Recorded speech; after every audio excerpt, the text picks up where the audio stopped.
महात्मा गौतम बुद्ध को बौद्ध धर्म का संस्थापक कहा जाता है। उन्होंने वर्षों बोधि वृक्ष के नीचे बैठकर तपस्या की और इसके बाद उन्हें दिव्य ज्ञान की प्राप्ति हुई। बुद्ध ने अपने विचारों और उपदेशों से पूरे संसार को शांति और अहिंसा का मार्ग दिखाया।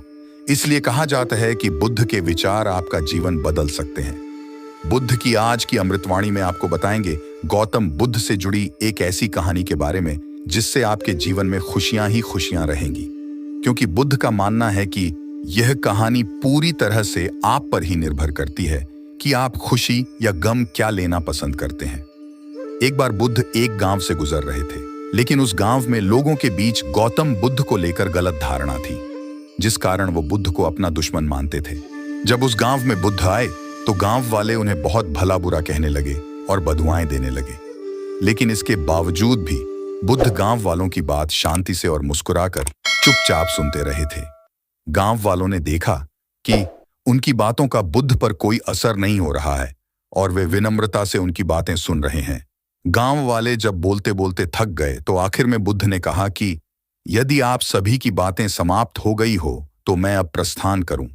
बुद्ध की बात सुनकर गांव वाले हैरान रहे, लेकिन उस भीड़ में एक व्यक्ति ने बुद्ध से कहा कि हमने तुम्हारी कोई प्रसन्नता नहीं की है, हम तुम्हें बधुआएं दे रहे हैं, क्या तुम्हें इससे कोई फर्क नहीं पड़ता? बुद्ध मुस्कुराते हुए बोले, जाओ, मैं आपकी गालियां या बद्दुओं को लेता ही नहीं। आपके द्वारा दी गई गालियों से भला मेरा क्या होगा? जब तक कि मैं आपकी गालियों को स्वीकार ही नहीं करता, इसका कोई परिणाम ही नहीं होगा। जानते हैं, कुछ दिन पहले एक व्यक्ति ने मुझे बहुत सारे उपहार देने आया, लेकिन मैंने उससे उपहार नहीं लिए।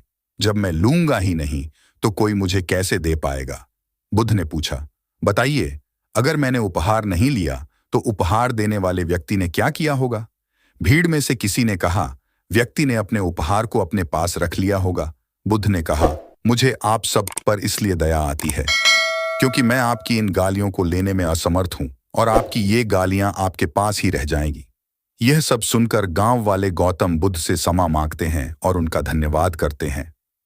भगवान गौतम बुद्ध के जीवन से जुड़ी इस कहानी से यह सीख मिलती है कि हम अक्सर लोग अपने दुखों का कारण दूसरों को समझते हैं, लेकिन असल में यह हम पर ही निर्भर करता है कि हम वास्तव में क्या लेना चाहते हैं, खुशी या गम, उदासी या मुस्कान। यकीन मानिए, ये छोटी सी कहानी जीवन में एक बड़ा बदलाव ला सकती है। और जाते जाते वीडियो को लाइक, सब्सक्राइब, शेयर और कमेंट जरूर करते जाएं।